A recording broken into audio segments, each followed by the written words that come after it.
Good evening. I now call to order the meeting of the Planning and Zoning Commission for the City of Apache Junction. Today's date is November 12th, 2024. The time is 7 p.m. Let's please stand for the Pledge of Allegiance. I pledge allegiance to the flag of the United States of America and to the republic for which it stands, one nation, under God, indivisible, with liberty and justice for all. Rudy, can I please get a roll call? Chairman Hanchey. Here. Vice Chair Barker. Here. Commissioner Gage. Here. Commissioner Starr. Here. Commissioner Bigelow. Here. Commissioner Mickland. Michaelin. Here. Thank you. Commissioner Callan. Here. We have 7 present. We have a quorum, Mr. Chairman. Thank you, Rudy. Do we have a motion to approve the agenda in the minutes? Mr. Chair, I move that the Planning and Zoning Commission accept the agenda as presented and approve the minutes from the October 22, 2024 regular meeting. Can I get a second? I second. Rudy, can I please get a roll call? Commissioner Callan. Yes. Chairman Hanchey. Yes. Vice Chair Barker. Yes. Commissioner Gage. Yes. Commissioner Starr. Yes. Commissioner Mickland. Yes. Commissioner Bigelow. Yes. So moved, Mr. Chairman. Thank you, Rudy. Let's see. There's a public hearing this evening, presentation, discussion, public hearing and consideration of case P-24-64-PZ, a proposed rezoning of the north half of parcel 101-20-24-64-PZ. The proposed rezoning, I messed that up. Parcel number 101-20-008A, located at the northwest corner of 2nd and Colt. Nick, can we please have it? Thank you, Chairman Hanchey. Thank you. Good evening, planning. Oh, let me pull up my presentation.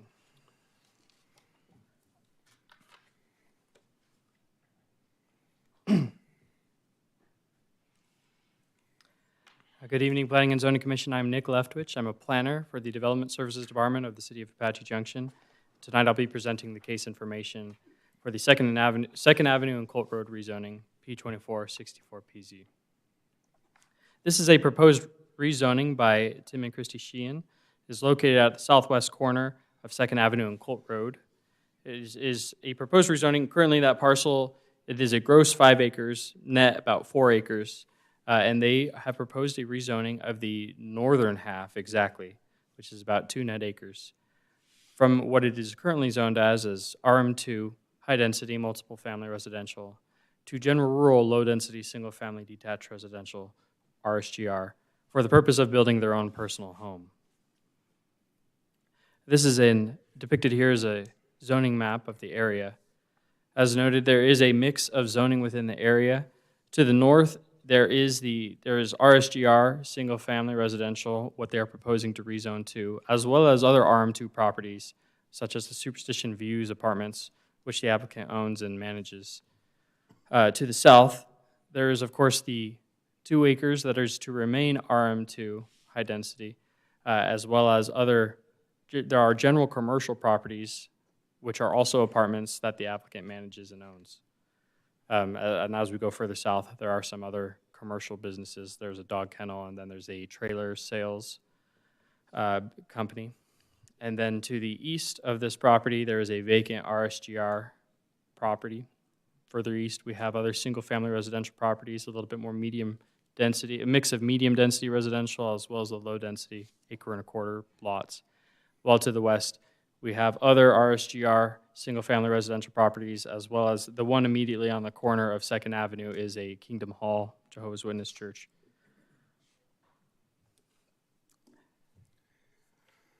So shown here is the general plan land use map. This property is located within the downtown mixed-use area and is generally designed for higher density residential and commercial. Notably, however, the general plan does not require an amendment to the map as it specifically provides an exception when rezoning to a lower residential density, which is the case here. We so rarely get a downzoning, is what we call it. This exception hasn't typically come up, but in this case it would be applicable where we don't need to change or amend the general plan in it by any means because of the specific exception provided therein. So in assessing the surrounding zoning context, the scale of this being a singular home, there were some questions about the general plan goals, as it generally notes that within the downtown planning area, we would discourage single-family housing. The scale considered of its location, kind of on the periphery, it being only a singular house as opposed to a single-family residential development, and the zoning context matching some of what we see in the exact adjacent area. Staff does not find the proposals to substantially hinder the general plan goals, but we ultimately leave the determination of recommendation as a policy decision to the Planning and Zoning Commission and ultimately a decision of the City Council. So noted here is a site plan. It's a simple one, as it's a simple request regarding a single-family home on the property, just a basic house and a driveway. And the applicant has complied with all the standard zoning notification requirements. A sign was posted on the site. Notices were sent out to the nearby property owners, and the details regarding the project were posted in the local newspaper. They held a neighborhood meeting for the case on October 23rd, 2024. One neighbor attended, and he spoke out in a pretty active support of the project and indicated that he would like to go around and get neighborhood support. And so both the applicant, working with the neighbors around them, they have provided a slip-in sheet of a petition in support of the project, which I just got before this meeting. We have copies of it in front of you on the podium, just as further neighborhood support that has been noted since the staff report was written and issued. And so with this, we have prepared a recommended motion. Again, as I noted, ultimately the decision of approval or denial is at the determination of the Planning and Zoning Commission. But the manner in which this is to make the motion is noted here. So if there are any questions on the staff end, I'd be happy to answer. The applicant does have a presentation and would be ready to answer any questions that you may have for them directly. But I'm happy to answer any questions that you may have for me or staff. Any commission? Robin? Of course, you know that. Yeah, I figured. Will you put up the first slide that you had? I think it was the first one. This one? Yeah. Okay, tell me what this is to the west, the large, that's the church? Okay, I thought it was, but I wasn't sure. It's hard to see. And this, to the north of it, across Second, what's that? Directly to the northwest. Which apartments are these? So these are the I'm trying to orient superstition. myself. If you can see the mouse, on the northeast corner of Winchester and 2nd Avenue are the Superstition View apartments. Gotcha. Okay, now I know where we are. Okay, so all this surrounding to the north, the east, and actually to the south for the most part appears to be single homes, correct? Yes, for the most part. Okay, so where, if we were to be looking at this map and determining where would the line be? Where would we draw the line that says, okay, no more low density because it's part of the downtown now? So where is a good place on this to start drawing that line? Royal Palm's actually the edge. I know that, but I'm asking him where we could reasonably do it. And the reason I'm asking is because it has taken years and years and years for the city to become very serious about a downtown, quote, end quote. So they did all this zoning and they made it high density and blah, blah, blah, blah, blah to a certain point. And we have to find the point where we stick to that high density. I understand why this is there. I see that all around it is similar, it matches, etc. But at what point do we stop? That's my question. Chairman Hanchey, Vice Chair Barker, thank you for your question. It is an excellent question, and it's one that we have internally discussed quite a bit. We've discussed it with the applicant as well. We noted to them very early in the process the general plan concerns, and of course the general plan is a long-term guiding document. And so as something that staff worked with, we wanted to make sure that there's these different facets as we consider the harmony in the neighborhood, but also the long-term planning of the idea being is that a general plan is a long-term vision. And so we hope that, in 2050, the general plan has a subtitle 2020 to 2050, and we would hope that in 2050, we're able to see the vision come to fruition. I don't believe I have a perfect answer or an absolute answer to draw a line immediately, to say that I know certainly that this is where the line should be. Yeah, I didn't, it was really kind of a unanswerable question. For the matter. It is something that over iterations of the general plan, it has been moved kind of back and forth a little bit. This was the furthest east it had been. I won't say it's wrong or right without a full, unfortunately, comprehensive study. But that is very genuinely a policy decision to make. It is above my head as individually, but it is something that both the Planning and Zoning Commission and the City Council, that is your prerogative to make. If you are to draw a line at a specific spot, that would be your determination. It's like, of course, the general plan is something that cohesively both staff, Planning and Zoning Commission, City Council, members of our community, we all worked on it together. The finer details of drawing lines, the exact location of why is my property designated this, those ones get a little too deep in the weeds, finer detail that I don't always have a specific answer for, and I'm afraid I won't be able to give, again, like a specific answer here, but if the Planning and Zoning Commission tonight were to draw a line, that is your prerogative as well. Commissioner Gage, you had a question? Yeah, could you bring up the slide showing the downtown development area? It's So, huge. yeah, I know, and so we have, a line has been driven or drawn, But we're not, and we voted on it in 2020. yeah, but we're not following it. Well, we followed it up on Royal Palm and Superstition with the Havenly development. Yeah. Yeah. So anyway, in my mind, there's the line. In 2020, we get to vote on the line again, I guess, and the people of the city get to vote on the line, right? So I guess I got a couple questions. So we've got this one property that we're contemplating changing from, like you said, a down zoning. And I kind of understand that that's a one-off, perhaps, but how many more will it take before we start, before you guys start recommending that we don't do it anymore because we're going to compromise the downtown development? And there's another question you don't know, but it's something we need to think about. Chairman Hanchey, Commissioner Gage, that is another excellent question. It is another one that staff has internally discussed. I will note that this is the first of this type, and it was noted that we would be very strict with this. If there's a first comes, first serve aspect to this, that may be in consideration, but very few is our threshold, I suppose. I'm trying to think of a good way to phrase that, but this is one of those few that, in terms of the precise area, in terms of the precise context, we're not specifically giving a recommendation for or against in this case. There's a lot of nuance to it. The applicant will be able to make their case as well, and we prefer to leave it up to either their persuasive argument or to the policy decision driven by the Planning and Zoning Commission.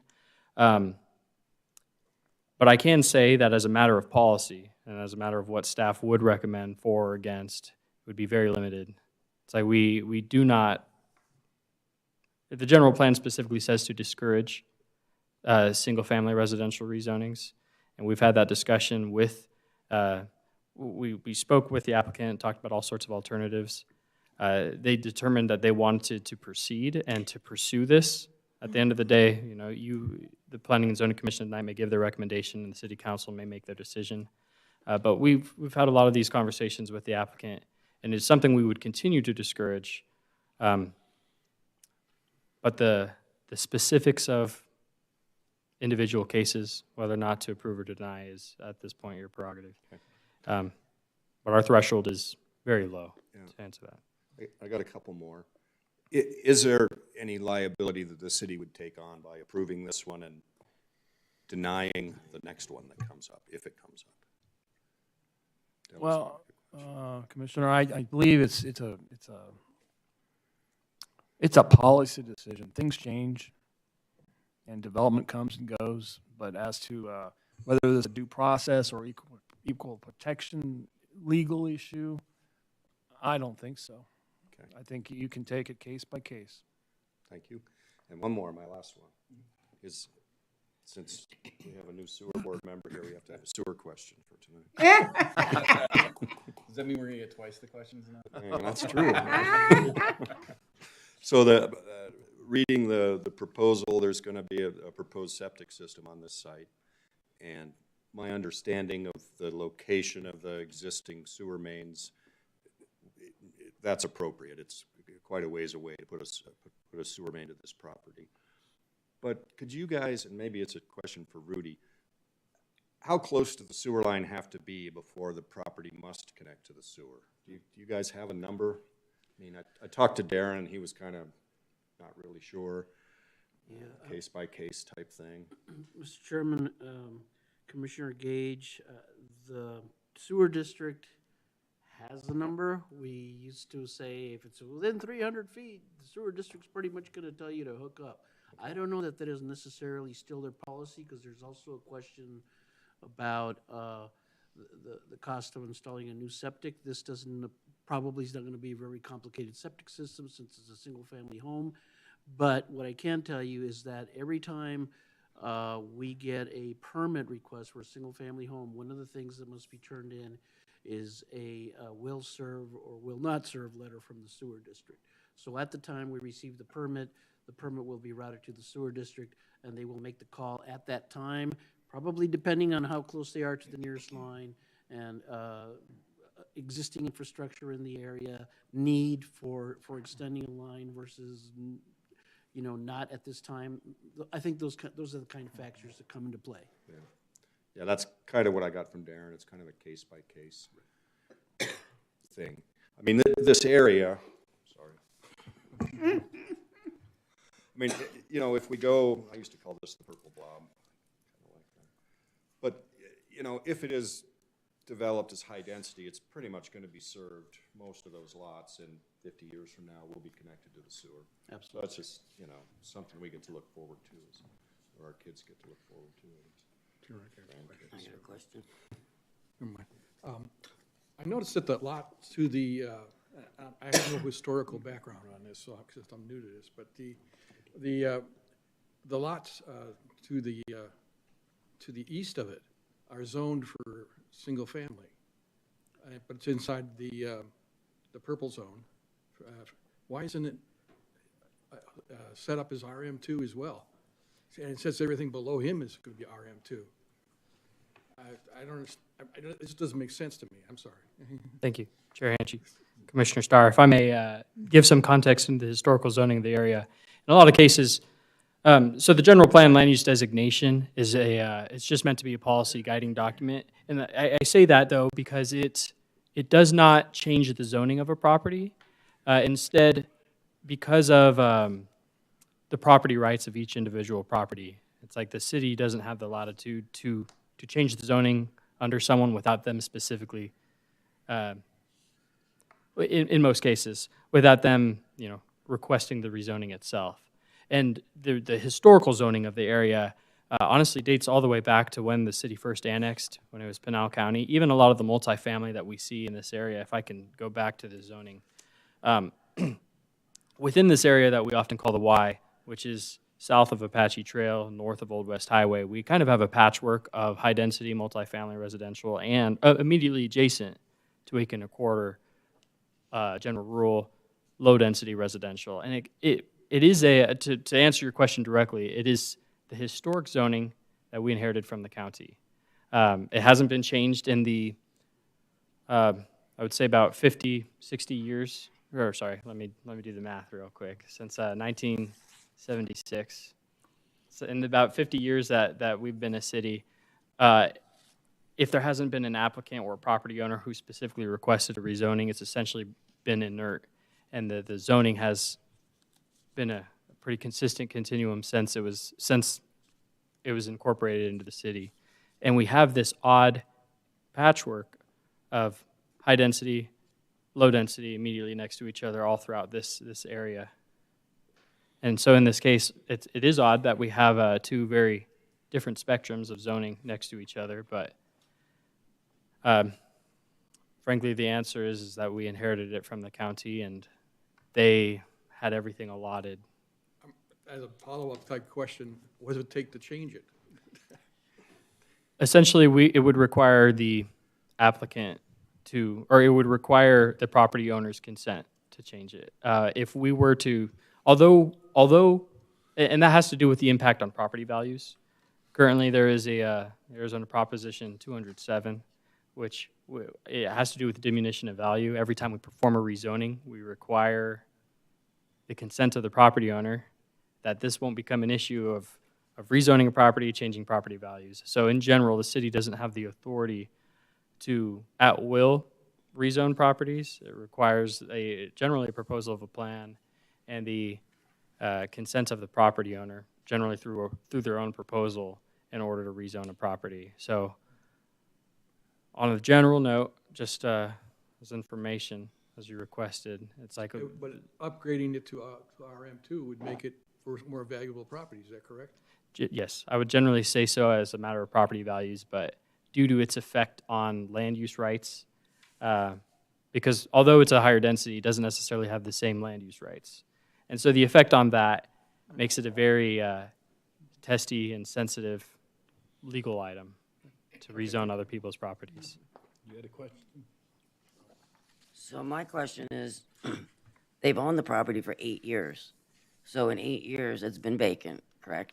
Yes. So, and I know I read somewhere in here, that section would have been for 44 multifamily units. So that's 44 multifamily units being taken out of the strategic plan. Like that whole area is supposed to be multifamily. So I guess my question is, why has it sat for 8 years, and why now are they choosing to split it and build a single family?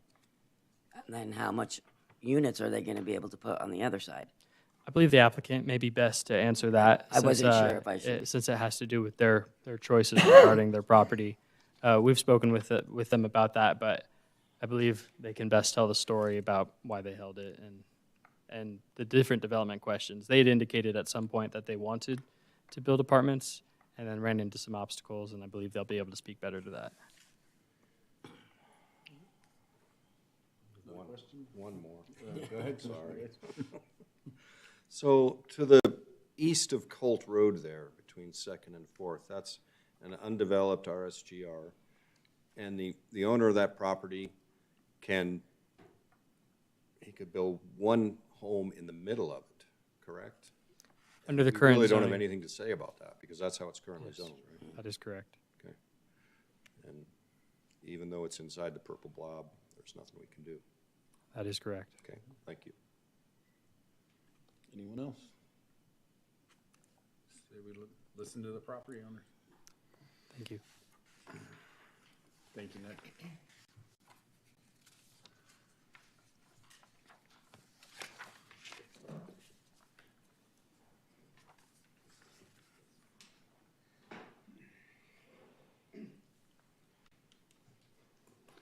Good evening, Mr. Chairman, Commissioners.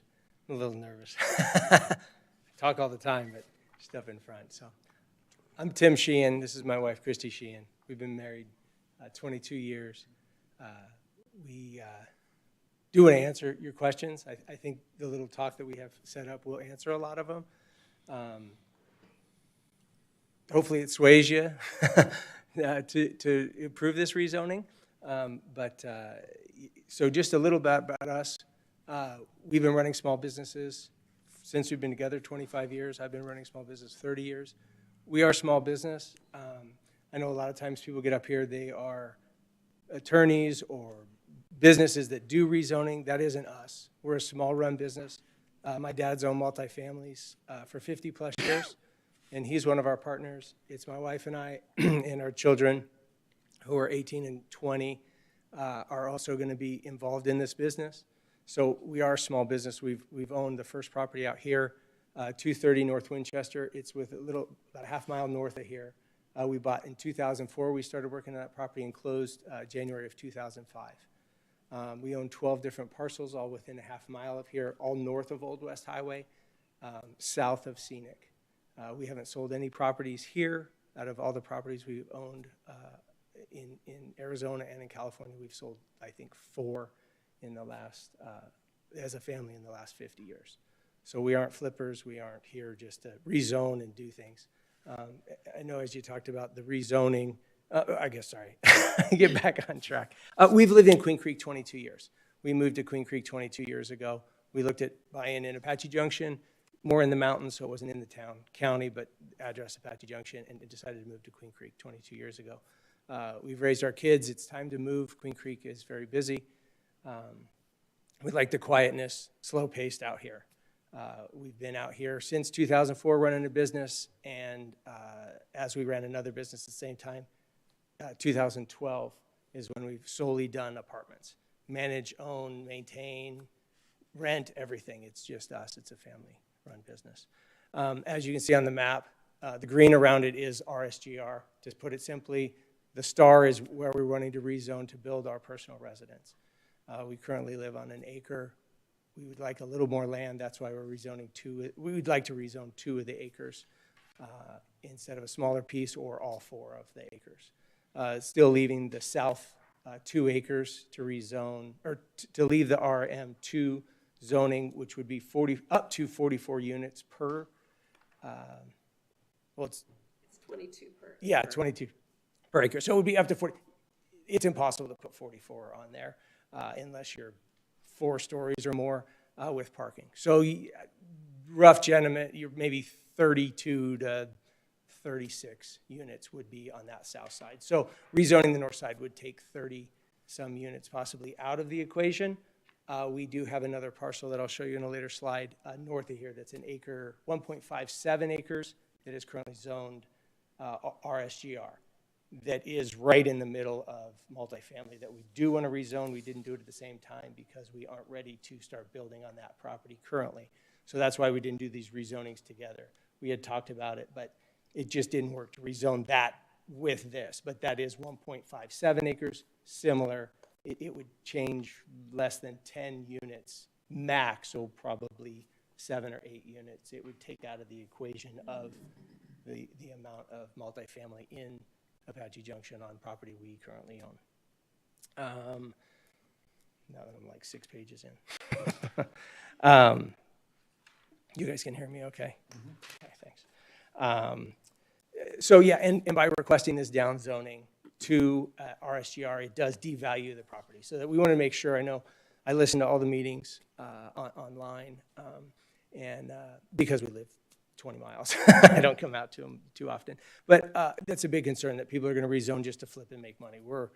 This would be the worst flip to make money possible because we are wanting to take it from RM2, which is what people seem to be wanting to rezone properties to and making it our single family home. We do want to start, let's see, what's the next? Okay, these are the properties we own. So put this map into perspective. The roundabout is just out of the view of the north. It's actually right that road that goes. There you go, right there. So the top, the north 3 red, that parcel, show them the RSGR parcel. That north parcel is the one I was talking about that currently is zoned RSGR. We own those 3 properties. The lower one of those is the one we bought in 2004. It had 8 units on it, 22 storage units, was built in 1973. 2020, 2021, we constructed 10 units there, a 2-story building. Which one is that? Is that the Superstition Views or? That's Winchester Apartments. So where the hand mouse thing is, you go back to where Winchester is. Yeah, right there. So that is currently totally built out, completely landscaped, paved, everything on that parcel. So that's the Winchester Apartments, 18 units, 22 storage units currently. The unit, or the lot north of that is raw land. And then the lot north of that is 370 North Winchester Road, has a 1,600 square foot single-family residence with a 2-car garage currently. And that's yours? That is ours, yes. I'll be moving into that here probably in March to help manage the apartments. And then as you come down, this isn't totally accurate, but me trying to draw red boxes. So the blacked out part we do not own. That is 6 units. That isn't ours. And it's really a funny cutout piece that we own there. That is zoned RM2, and then there is a lot, that south rectangle is zoned RM2, and those are 2 raw pieces of land. The south unit there is Superstition Views, currently 7 units. A couple years ago, we took one of the units and split it in half as it was a 2,800 square foot apartment that we made a 3-bedroom and a 2-bedroom, so added a unit there. And then as we come down, the star is the 2 acres, and then the 2 acres of raw land, RM2. And then it's actually 5 tall rectangle lots. That is currently, the 4 east units are 32 units. It's 4 8-plex buildings. And then the west one is our office, which was Reed's Tire for years, and it's been a few other things that we have totally renovated and made our personal office. It's like 600 square feet. So that's currently what we own around, and we've been acquiring it for a few years. The next slides are what the properties look like when we purchase them, what they look like today, because we just constantly update, keep them clean, try to really make them nice. You can go through these slides. So these are just a few. This is the courtyard apartments. These are the 32 units. And this is the Superstition Views looking across Winchester Road. And then this is the Winchester units up at 230 North Winchester. And then the building, so the top picture doesn't have the 10 units. That's why it looks so different. And then this is the 370, the house that is currently zoned RSGR. That this is just, I didn't really take a lot of pictures when it looked really bad, which I didn't want to remember. So, but we've totally cleaned that one up also. Yep. And then this is current, yeah, you can go to that. This is just the type of house we're looking at constructing. If this rezoning goes through, we're looking at starting immediately. We have already talked to a builder and an architect. We haven't set up funds just to make sure and not waste money if this doesn't go through. But this is about what we're looking at. It's 2,500 to 3,000 square feet. Garage is what we're looking at putting basically in the middle of that lot. And then today I walked around just to try to help. So I took these pictures today looking around the lot about where the house would be. So the top picture is looking east, a little bit north. That's a house there. It's a mobile that has horses. The lower picture is looking northeast. That's another house, a mobile. These are all on acre and a quarter, I guess, properties. These are the 2 newest homeowners there, and they're about 5 years old, 4 or 5 years old they've been there. The rest of the owners down Colt have been there, some of them since '99. And they're some of the people that signed the letter in favor of this rezoning. Sure, they'd like a house, you know, there more than apartments, but just something to consider. They were there. What's the next? So the top picture is looking at the Jehovah's Witness Hall, so that's looking east. And then the bottom picture is looking southwest a little bit. The boxes in the background are the 32 apartments at the courtyard apartments. And then that is looking just due south. The apartments are a little bit on the right side there. I think, you know, that we're just, you know, hopefully you guys can help us make Apache Junction our home. We really want to be involved in the community. We want to be close to the apartments. Apartments always have something, we always say blow up. Thankfully not blow up, but sinks leak, water heaters do almost blow up. But there's always an issue. We're 20 miles away right now. It's not far, but we like to do our own work. We do really screen our residents. They aren't, they're market rate communities, so they're not low-income communities. They are market rate, but we do really try to provide safe housing for people. They're not the price of the new apartments they're building because they aren't new apartments.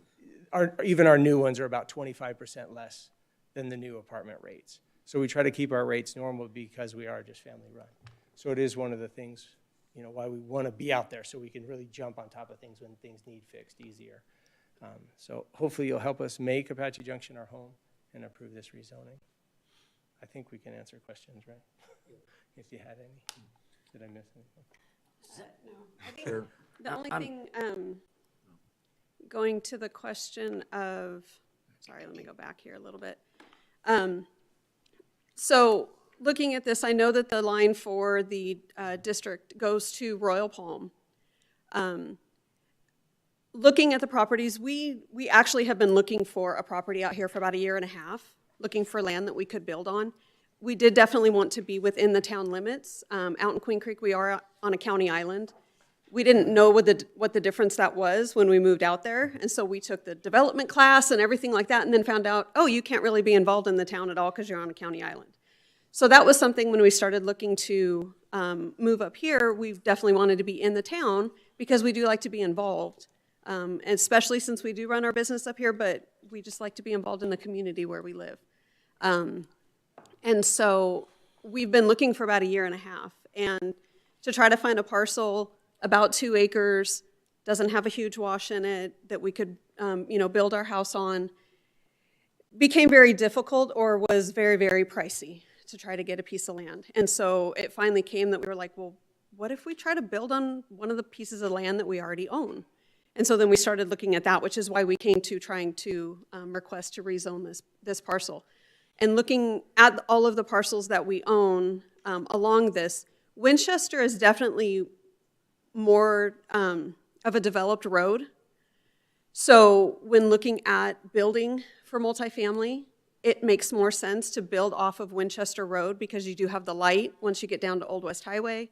So the traffic coming onto Winchester Road to leave or to go down Junction to get to Idaho makes more sense when we look at it that way. So when we looked at it, having this parcel here off of Colt and 2nd Avenue that are both dead-end roads, they're not very developed, they don't go far, we're not putting a lot of traffic onto those existing roads where they are. All of our other parcels, we do plan on building multifamily on them. You know, it was definitely a learning curve process when we built the 10, and so we do know a little bit more about that now for building the remaining parcels that we have. It takes time, it takes planning, family moving some things around. We have multifamily in California, and so it'll be getting it out of there, bringing it here, building where we have the land. And so we have just been acquiring land since 2004. That's just what we do, and to slowly build our business up to make it beneficial for the community. And so that's why we chose that piece of land, and leaving the southern half of that parcel, RM2, that butts right up with our apartments that we have currently. And then 4th Avenue is definitely a more well-traveled road for the mobile home park that's down there and things like that. So that's why we felt that this half of the parcel would be the best choice to build our home on. I got 2 questions. Unless I misunderstood, didn't you say you guys own 370 North Winchester? Yes. So who lives there now? A renter. Oh, it's a renter. Yep, it's currently. So why don't you move in there and live in that house? So that was a talk, but the development right behind, they're planning on building 3 stories on the fence line, and I don't want to be living with 3-story apartments that I don't know who lives in them. Right behind Okay, I could me, on the respect west that. side. My second question is, what was your original intent when you bought this parcel? Was your original intent to develop that north and south into multifamily, and now because you can't find housing is why you want to split it? So originally, when we bought this property, the price that we paid for this was so little that it was like, and it was zoned multifamily. So there was no reason not to buy it. So we bought it. So it was never planned from when we originally bought it to build our house on it. It was never planned actually to move out of Queen Creek. That was sort of our forever home. We bought it when we were in our 20s. But we live on Riggs and Ellsworth right now, and so I say we live on I-10 and I-17. It is just unbelievable to get out of our neighborhood. So that's the main reason. And we got a cabin in Overgard last year, and so to go from Apache Junction to Overgard, it feels like half the time versus coming from Queen Creek through, Apache Junction, Mesa to get up there. Thank you. Yes. Anyone else have any questions? Robin, No, you sure? yeah, I'm positive. All right, we thank you. Great. Thank you so much. Thank you for your time. Just want to make sure. Thank you, I appreciate that very much. All right. So now we're gonna move on to the public section, so I now open the public portion of the hearing. Not seeing any, going once, going twice, 3 times, and now close the public portion of the hearing. All right, do we have any further discussion here that anybody wants to start with amongst us? I will start and I'll say one thing. I think the way this is laid out and what they want to do, I think they chose the right portion to do. Because you do have all the RSGR here, and we do have that 4 acres that could be a single house there. And they can still keep the southern portion, put apartments and continue on with what they have. And I can see how it'd be nice for them, and they seem solid members of the community with, and I think it would fit the best with what they've proposed. I think they have a strong argument. Yeah, where do we draw the line? I don't know, this was kind of arbitrarily drawn on Royal Palm. And it looks like the city's kind of moving more over in this area and along Idaho with all this new development that they want in that last plan with the new downtown core kind of being over here. And it still preserves a good portion, in my opinion, that can still be developed. And I think they would have developed it years ago if there was a demand for it at this time.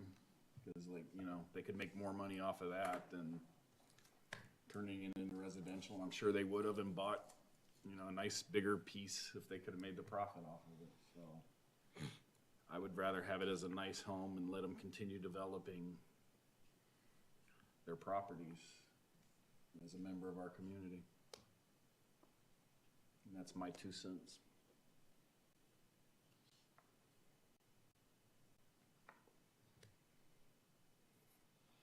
Anyone else? Does anybody want to make a motion then? Mr. Chairman, Mr. City Attorney, I have a question.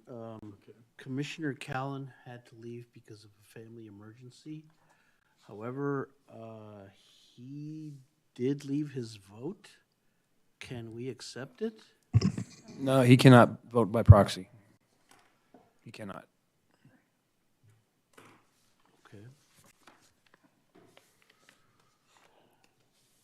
I mean, Do you know his number? Do you want to call him? Very unusual. Very unusual. If he left. He had if he had an emergency, so there's 6 members that can vote tonight. I mean, we could postpone it, but I don't want to hold up the No. property owners. And it's only one vote, it's not as though it's gonna turn Right. it. Well, let's hope it doesn't. It's It's gonna be a tie.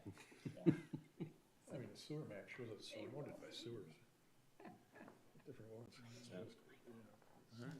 Does anybody want to make a motion? Robin?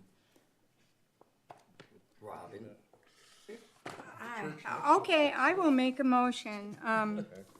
And before I make this motion, I'm just really concerned about our continuous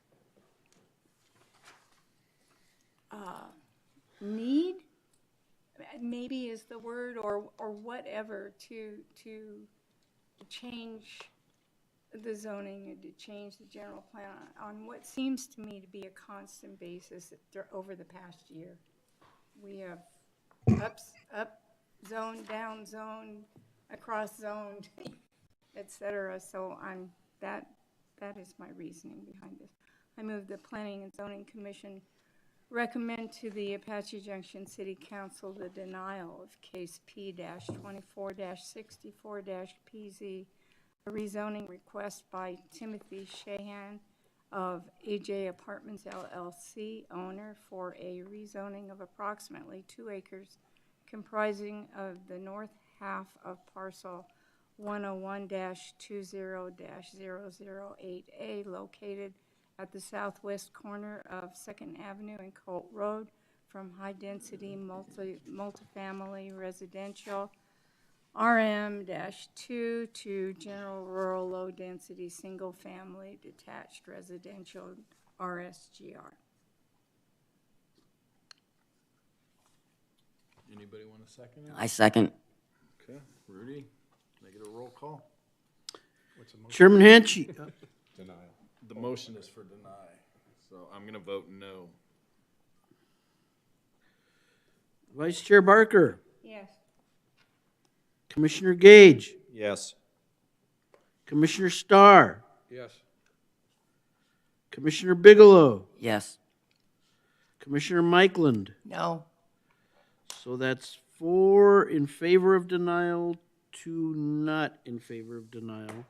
So the recommendation to the council will be for denial. That goes to council on when, Nick? It will be December 17th, yes. Okay. The third Tuesday of December. Okay. Thank you, Rudy. Old business, there is no old business this evening. New business, there is none. Rudy, do you have any information you'd like to put out to? Yes, I do. In my director's figured. report, Mr. Chairman, I handed you a couple of things tonight. Joel had his orientation for new board members and commissioners last week. And one of the things, and I was there too, and one of the things I mentioned to the new commissioners is that I would print out some materials from our zoning ordinance that hopefully will explain the commission roles a little better, and a couple of the main things that you do. One being map amendments to the zoning ordinance, in other words, rezonings. You also do zoning code amendments. So basically, I've printed you out the 2 or 3 pages that talk about zoning and map amendments, and I have also printed out the 2 or 3 pages that talk about conditional use permits, how that process works, how the rezoning process works. And the first page is little paragraphs out of the administrative section that briefly describes what the commission does.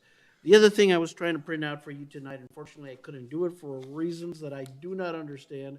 I was trying to print out pages from our general plan that talk about general plan amendments, because that's the other thing that you do. You make decisions on major general plan amendments as well as minor general plan amendments. So I will have that for you next time. I'll talk to Julie about how to print it out, and we will get that to you next time. The other thing we have that we present to you every once in a while is our project status update. You will see a lot of the same projects on here, a couple of new ones. Of course, Old West Highway Village, we finally got their final plat. Their final plat has been approved by council. The final plat has been submitted and is being reviewed by council. This is the project on Old West Highway just east of Royal Palm. A couple of weeks ago, you made a recommendation on that Storbakken rezoning. This property is right next to that. It's a townhome development, and that is still going through the process. Villas on Superstition, that is the 5-acre multifamily project at the northeast corner of Superstition and Main. That is completely built out and occupied. So next time, you will not see that on your list because that project is done. Ironwood Station finally seems to be moving along pretty nicely, southeast corner of Superstition and Ironwood, with 4 or 5 buildings now going vertical, and they have requested all their permits and paid all their development fees, so we expect that project to be finished out here in the next few months. Galen's Garden is anybody's guess, 512 North Valley. A couple of years ago, well, back in 2021, the commission and council recommended in favor of allowing a new property owner to add 7 more apartments in addition to the 6 that were already there. Very, very slow going. They did a building permit submittal. They received comments, and we have yet to receive comments back. Very slow progress. The residences at Apache Trail. This is the southwest corner of Broadway and Tomahawk. Many buildings out there now also going vertical. They have paid for all their permits and all of their development fees. So they are moving right along. A lot of earthwork out there, you may have noticed. And the mural along Tomahawk, it's about a 350-foot long mural, was approved by our city council. That is part of our public art program. So Paige Reeser is the name of the artist, and I believe she's going to start in January with that mural. It's a very attractive mural. You can go on our art viewer on the city's webpage and see the various projects that have been approved.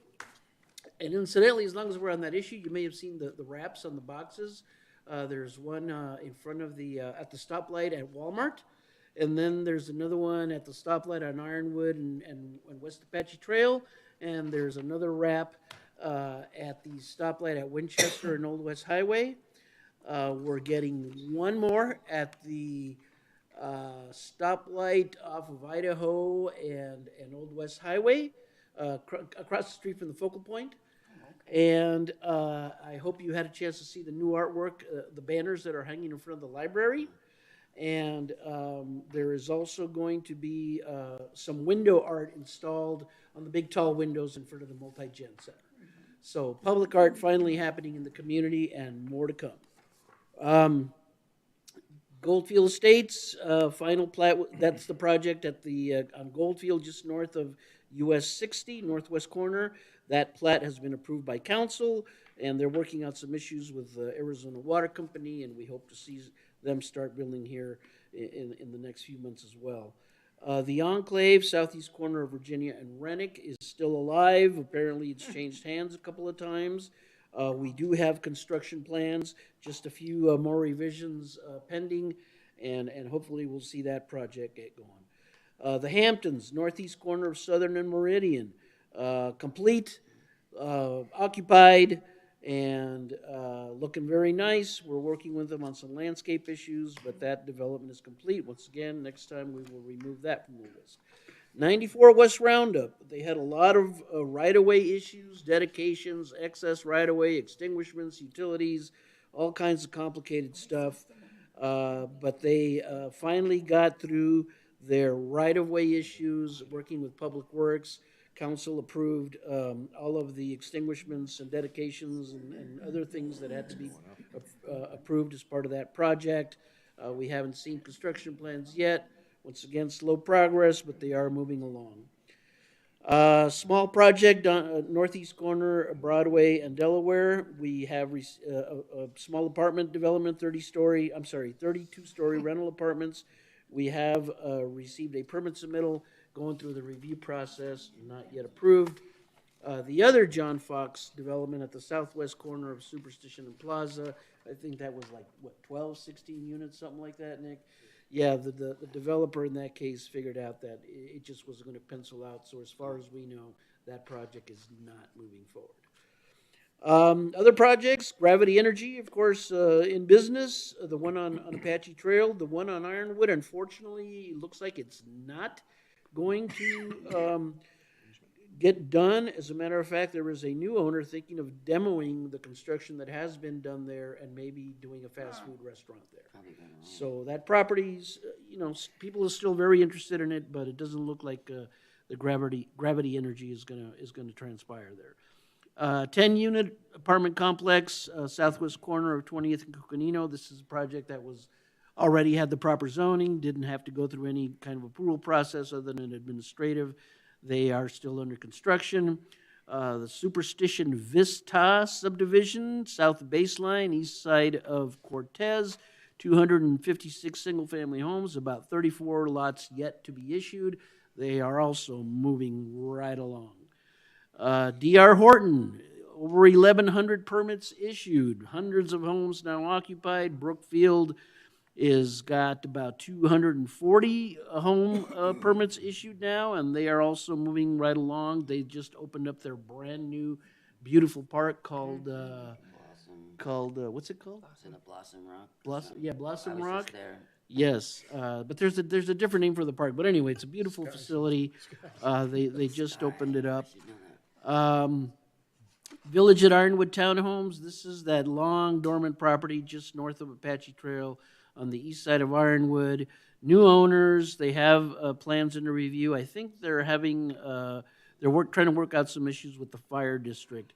That project was approved a long time ago. I think it's been about 20 years now, or at least 15 years. Some of the codes have changed. The plat was approved, but what do you do when you have an approved plat and some of the rules change? We're trying to sort that out. Autos, pardon? Do they have the block wall up? Yes. Yeah.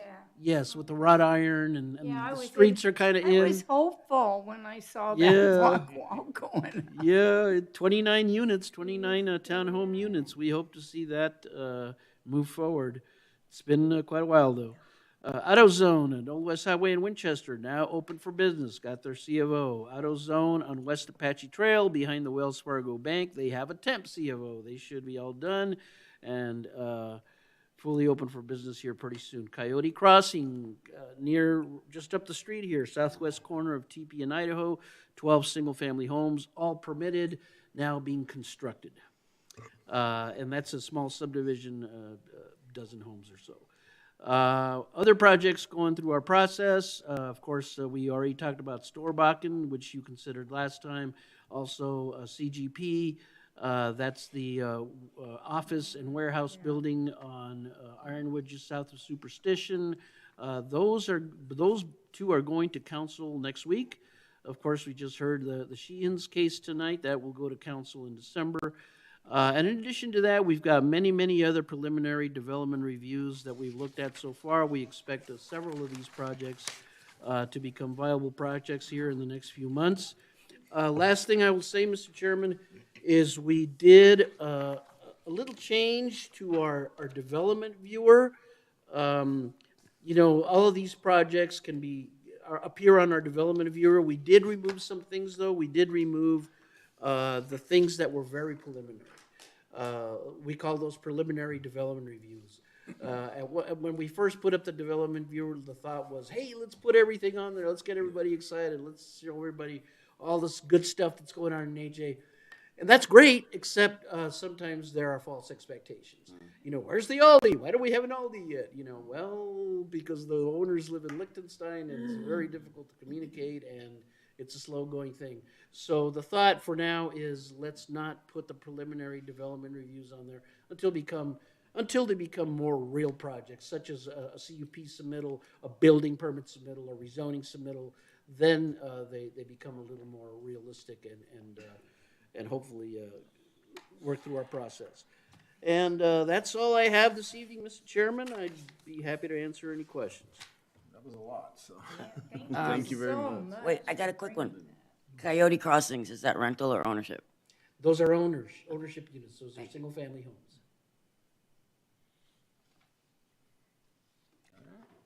Thank you, Rudy.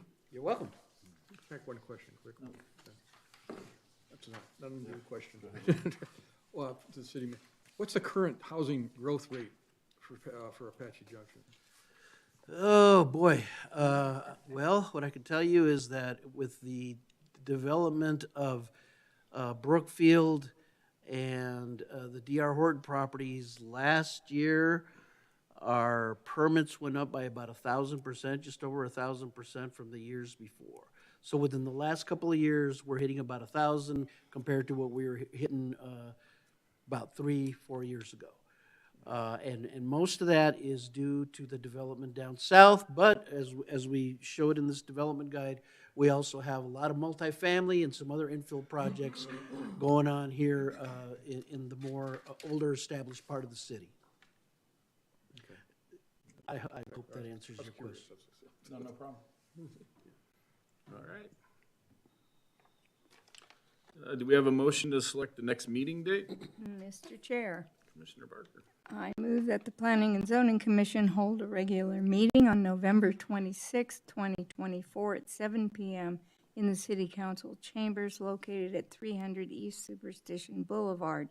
In the event there are no items to be brought forward to the commission, these meetings may be canceled. Notification of cancellation properly posted and the commission notified by staff.